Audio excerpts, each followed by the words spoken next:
Hello everyone, I just want to bring my greetings to you as you gather at the Synod Youth Retreat. I think it's one of the great events in our Synod. I'm usually there for at least part of it. I'm at the Conference of Bishops as we speak, and so I bring you greetings from the whole church. And I also commend you for the theme that you've chosen. I think it's one of my favorite about not being anxious about your life. Who's not anxious about their life? But it's also one of the texts that I often use at a funeral, believe it or not, because my experience has been if you live a very short time or a very long life, if you know that life is a gift and treat it that way, life is richer and more wonderful. And so I hope you have fun talking about this topic and hearing about this topic and thinking about what it is that we really value in our lives. I heard a speech when I know nothing about pole vaulting other than somebody told me once that there are pole vaulters in the world that can jump 15 feet. And that's really good. And everything over that is pure joy. So if you jump 15.1 or 15.2 or 15.3, it's all joy and success.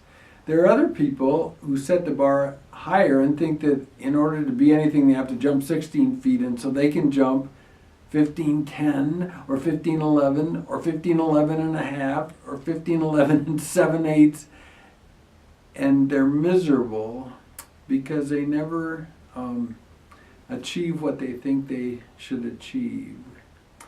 And if you think about life that way, if we understand that it is a gift from God, then all those things that frustrate us, all those ways that we think we fall short, all those things that we think we are entitled to that we never quite get, don't seem to make us anxious.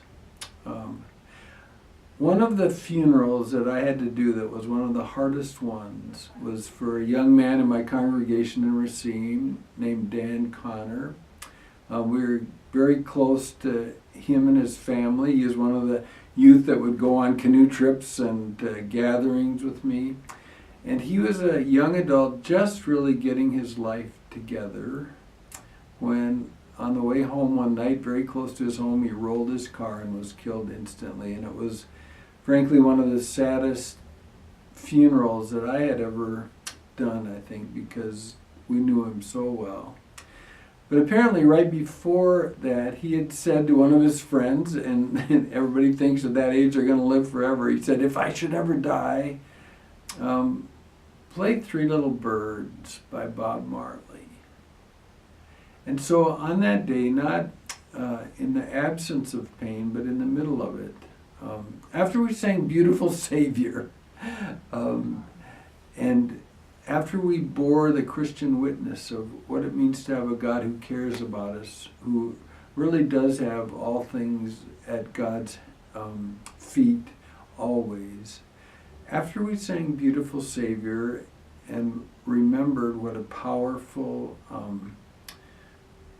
message that is of a God who cares about us, right after that we sang or heard and played over the loudspeaker Three Little Birds. And I think that in some ways it wasn't the absence of pain. It was addressing pain with a hope that is much greater than we could ever imagine. And so I hope as you celebrate together what it means to be God's people, God's church, and you hear about that, you remember that the last word, the word of hope, the word of life, the word of resurrection, really does belong to God. Bless you and thank you and have a great time.